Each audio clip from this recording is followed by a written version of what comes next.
All right, welcome to another episode from the Chart Readers. I went a little longer on my first quant video than I expected, so I'm going to break out these next four.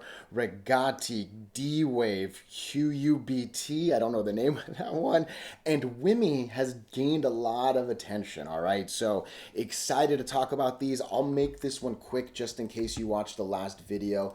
I got to search for the word Christmas. Look, even on Christmas Day, there were some spam bots going around and trying to like rip people off. Listen, everything I do is for free, all right? I'm never gonna send you a message saying, give me some thousands of dollars and I'll give you some extra knowledge. That's not gonna happen, all right? The last thing you wanna do is hit a beautiful 36% gain on a ticker that you, end of the day, are the reason that clicked buy. Doesn't matter what I've been saying and stuff, and then have some spam bot take it, all right? So I'm not gonna do anything shady like that. Please be careful. Always look at the name. On Discord, you can make the big name whatever you want, but like I don't have a Z at the end of my name. You know what I mean? Like it's so just you look at both here. I don't know if other places are doing the same thing, but hey, please be careful, all right? So look, Rigetti, QBTS, QUBT, and WIMI, all of these had really big days. The first three I covered had bigger days, but look, in a lot of ways you can see it. These RSIs have been well established, right? We were down here and started to go up and living up here as opposed to the other ones that are still kind of just down here, right? But Rigetti, beautiful day, right? QBTS, beautiful day. And again, same comment.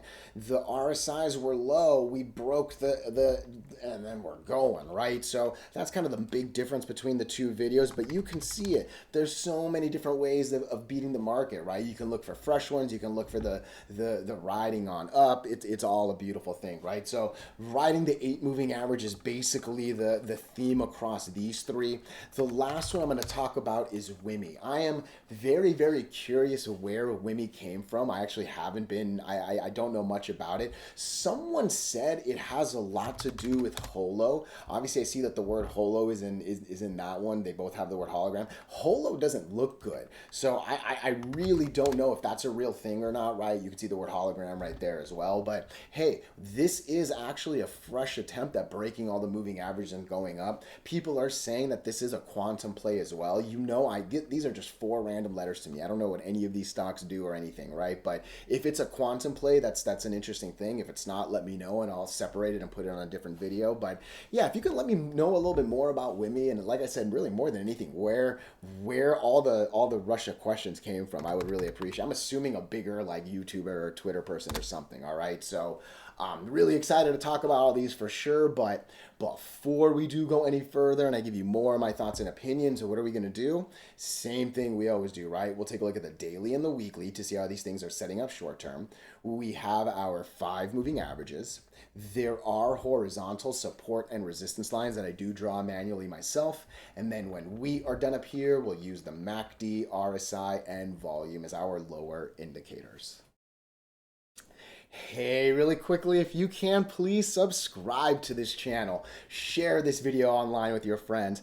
Comment good or bad if you disagree. Look, anything you can do helps so much with these YouTube algorithms, but for real, just being here, giving me your time, oh, I'm so grateful for it. And for real, one real big extra thank you. My views have been insane, and I know a lot of it is because you're sharing and you're clicking and you're commenting, and oh man, I'm so grateful for everyone doing everything that they're doing, all right? So let's get into Rigetti. And look, really, the theme across these three are the same, and you can see it, right? We broke, it's a silly little rhyme, but it's simple for a reason, right? You break all 5 and you fly, you lose all 5 and you die, and we try to break, we go from under to bouncing to not even touching it to going, right? Like that is a beautiful, beautiful thing right there. QBTS, again, trying, all of a sudden we go. And then the last one here, QUBT, trying, and then we go. And each of the we goes is riding the 8 and the 20 like a champion, right? I'm doing my best to draw some nice resistances. As we break the resistances, we keep on going up, right? So there's a bunch of lines I need to delete here, right? Like that one's basically the 20 moving average. That one's a little too low. That one's super low. Obviously, these next two are too low, right? So I'm just going to keep the golden line. And then from there, we have the other moving averages below it right there, right? So I'll draw some fresh ones on that one. I did want to start with Rigetti right there. And again, actually, exact same thing. I'm going to delete this line because, hey, we're now at the 20 moving average right there, right? I'm going to delete this line because, hey, now the 50 moving average caught up, right? Those were important lines when the MAs were down here, and I'm just taking my best guess, right? So, look, I had a lot of people ask me what happens after this line, right? Because you can see it on the weekly. When we zoom out, there isn't a lot more, right? That's the last real educated line I probably could have drawn. That's the last good green candle right there. We are now all the way up here where there is absolutely no history. This is all-time highs. This is a beautiful thing. When you're over the golden line, my goodness, look, a 99.16 RSI on the weekly arguably might be the biggest number I've ever seen across any stock, across ever. You know what I mean? Like, but when the Nasdaq's pushing all-time highs, when the sector is pushing all-time highs, when your MACD divergence is going wild, when your volume is consistent, when it's insanely big, as well as really, really nice as you zoom out and just kind of look at that more stable one. Even this one right here is a pretty stable slope, right? So I'm not seeing that like, I'm trying to make a very drastic, sharp slope, right? And you get the point, right? Like there's no silliness right there really across any of the levels of volume, right? So when everything looks so good, hey, you kind of ignore a couple things, right? When we're looking at the daily, that's a lot healthier of an RSI, especially when I know, look at this, look at from this point right here, from this candle, RSI is at 83, next one's at 86, next one's at 90, next one's at 91. And then we come down a little bit, and then lo and behold, we're right back up at 87. Lo and behold, we're right at 84. Like this bad boy, this bad girl for my ladies watching, this thing knows how to go into the 80s, right? I will give a little caution when we're around that 85 number. But again, if the MACD keeps diverging, if the volume keeps looking better, if NASDAQ does what NASDAQ is missing, I don't think I actually said that on this video. Let's go to 20,040. So look, one thing that I talked about just before Christmas, we didn't get over the 20. We're now over the 20. We're now over the 8. I need confirmation. All right, we were sitting just under 20,000, around 19.9. Roughly speaking, I want, not even roughly, that's literally what I typed to the penny. I wanted 20,040. That's not quite, oh, NASDAQ, that's not quite where we close. We're 20 bucks under, all right? End of the day, the candle's a doji, so it really wouldn't have counted much anyways, but a little bit of an ugly sell-off in that last 15 minutes right there, right? Looks a little more drastic on the 1 minute chart right there, but yeah, NASDAQ was a little odd right there. Again, though, if NASDAQ can confirm, all we're gonna do is keep going up in all-time highs, and it looks like, well, it looks like we're coming down just a little bit in after hours. Again, if you run 30-something% and you come down a small, insignificant number after hours, that's not that bad. And you know I generally don't care about after hours that much, right? So look, that's not a bad daily. The weekly, outside of the craziest RSI I've maybe ever seen, all I see is a stock over the golden line and doing really well, right? I would hate to fall from 15 to 10. Right? I think the one line in between is probably 1350, 1360. But truth be told, this thing is actually very bullish, even all the way down at 1020. All right. I would use the two lines of like 1375 and maybe 1220 as the next two lines before that. But Yeah, this is nice, and you can see. I mean, this is beautiful. That's enough on Rigetti right there. Let me know your. Oh, the last thing I'll say, I saw a bunch of comments about people saying that they dropped a new chip or maybe something like that, give or take. I'm not here. I don't know the fundamentals like that, right? But it sounds real cool. It sounds smarter than anything I'll ever do in my life. You know what I mean? But yeah, if you have some cool fundamental info on the new thing that they dropped, I said it's a chip. It might not even be. For all I know, it's a new supercomputer tower, right? I don't know. I'm just a dumb guy trading stocks, right? So let me know your thoughts. Let me know your opinions, even if you disagree. QBTS, again, just echoing a lot of the thoughts that I just said, right? Once you break all, you fly, and the way we control the fly with stable thoughts, instead of just saying squeeze, squeeze, squeeze, and blindly praying and hoping that it stays, we're just riding the 8. We're just riding the 8. We're just riding the 8. We're just riding the 8. We're breaking resistance, breaking resistance, breaking resistance. I don't need this line anymore. I don't need this line anymore. I don't need this line anymore. Do I have the next line up? I got the next line up, and it's a golden line, so it seems like we're basically going to be going all the way up to 1125 right here. You break 1125, and all of a sudden I'm thinking the same things I just said about Rigetti, right? So I'm loving what I'm seeing here, right? So I realize this looks like a lot, and I realize so many things. Let's look at your weekly. Where's your weekly?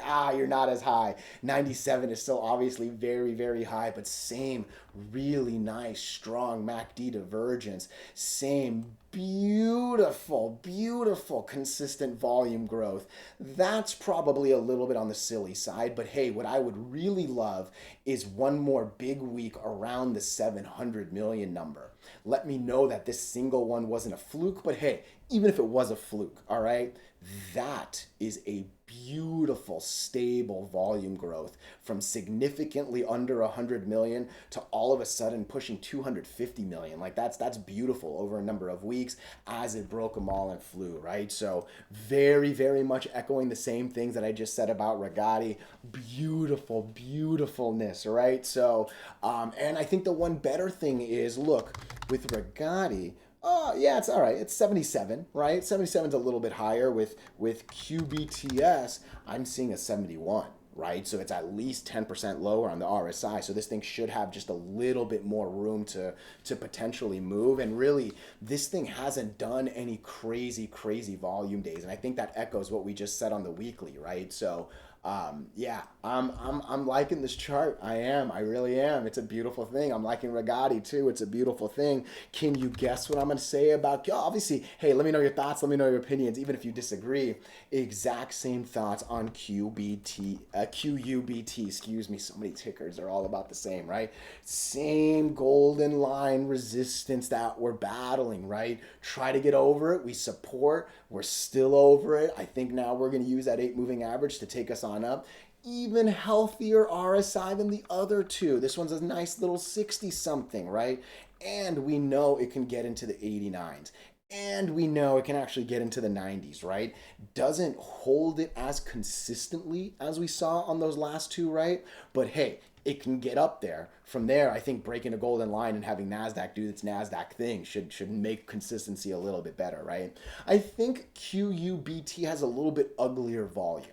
All right, that's I think the one thing I can say. This thing goes up pretty big and then comes down drastically. It tries to do something stable and then all of a sudden a whole lot of nothing. It tries to do something a little in between these two, in between that stable and that big, and then lo and behold, we're right back down, right? So volume's been a little bit on the inconsistent, I would even use the word annoying side, but hey, sector strength, golden line, not bad RSI. The MACD isn't as divergy. That's not a real word, but it's not diverging as well as the other one. So maybe that's something worth noting. Maybe we'll make divergy a word as well with this YouTube video team. Who knows, right? But I would say that's an interesting difference between the other two right there. But yeah, I'm liking what I'm seeing. And yeah, again, 94 is a real high number, and you can actually see the volume inconsistency a lot better on the weekly. Definitely a pretty bad decline, a random pop, and yeah, it does not look like we're going to mimic that on this week's candle, right? But hey, this thing is doing a pretty nice job of getting over them all and making its way on up as well, right? So This sector is doing well. Those first three on the original video, I don't know if you just watched the one that I posted or not, but I mean, those went wild. Those seemed a little fresher than these three, so it made sense. End of the day, 6 tickers in the sector are going up. That is what sector strength is. That's what it means to me, and that's really why I really prefer doing these sector videos. I love the viewer requests. Don't get me wrong, right? I'm honored that you guys ask me and you girls ask me, but yeah, there's a reason we look at them all like that ocean should be moving the same for it all. You know what I mean? So let me know your thoughts. Let me know your opinions, even if you disagree. This is the one I'm going to break out into its own chapter. WIMI. I'm a relatively small YouTube account. My Twitter and stock tweets are actually extremely small. I'm a really cheap guy. I don't promote much stuff, so everything's organic. And hey, is what it is. The YouTube stuff's way faster than I ever expected. But blah blah blah. I'm ranting. I got a lot of comments about WIMI. I don't remember when the first one was. I don't know if it was here or here. But one thing I remember saying, and for some of you, I know you caught that, was break 94 cents. If you can break 94 cents, all of a sudden let's just zoom out real quick. All right, let's just zoom out real quick. My goodness, till here. This is from January 2024, I can almost draw a straight line, and that's pretty much what the purple 200 moving average is. This has been a very hard line to break. We've tried, we failed. We've tried, we failed. We've tried, we failed. We're trying. And for sure we're trying. And one thing I thought was, hey, if we can break 94 cents, we'll at least for sure do a good trying. And I think that's where we're at right now. The significant difference in the year, right, is this volume. Okay, we've had 2 decent days and then not that much. 3 decent days that actually were a downtrend before a dump off, right? One random. That's a little more consistent than we've seen, all right? More so, we have 3 candles up here and roughly another 3 candles down here, right? 1, 2, 3. So there's different levels of volume that are going to come. End of the day, this has been the best consistent, a lot of volume that we've seen on WIMI. And look, I don't know if it's real. I don't know if there's any headlines. I don't know anything about WIMI. Some people are saying it's a quantum stock. That's actually why I'm putting it on the sector video. Let me know if it's not, right? But hey, if it is a quantum stock, we saw 6 of them just take off. This one right now is still trying to break. Look, this to me has not broken them all and flown. That's an attempt, no confirmation. That's not a good candle, doji don't count. That's an attempt, doji don't count. That's an attempt, I need tomorrow to confirm. That's what I'm looking for, all right? I think the one thing, that's a little bit of a, when you zoom in, it looks a lot more pumpy, right? I think when you zoom out, maybe it looks a little more consistent. End of the day, I need that to confirm. I want that. We got to close over 144 on WIMI tomorrow. If WIMI can break 144, I'll draw that line. I think that's a line worth drawing. Right there, 144, good click. If we can break 144 on WIMI, we're coming here. 190 next. I think those are the 2 good lines up. If WIMI was going to fail, it's going to come down to 118 and then again down to 107. Those are probably my 2 lines down. Those are my 2 lines up right there on WIMI. I will say that's not a bad RSI. That's a really nice MACD divergence. I already talked a bunch about the volume. When we look at the weekly, this is an interesting weekly to me. This is the first real good candle since all the way in early, well, I guess there was another one right there. I'll take it back. The 100 MA has actually been attacked a bunch of times this year. This is a nice little make me believe we're going to go. That was a good candle. Doji don't count, but that's a nice doji. I generally try to make them all as 50-50 as they deserve to be, but yeah, that's a real nice one. And yeah, I think maybe it started to make me believe that the next week could be good, especially again, we're seeing a bunch of the quantum stocks in the 80s and 90s on the weekly RSI. This one's still a nice 70. It's not even in the 80s with a pretty fresh MACD divergence right there in the positive, right? So yeah, WIMI is piquing my interest. I'm actually really hoping to get some cool comments from the viewers. Let me know what I don't know. Hopefully I gave you some good technical thoughts. It's a beautiful beautiful little two-way street of information that we're harvesting, we're harnessing, and we're taking care of here. All right. So let me know your thoughts. Let me know your opinions. Even if you disagree, oh, I appreciate you so much.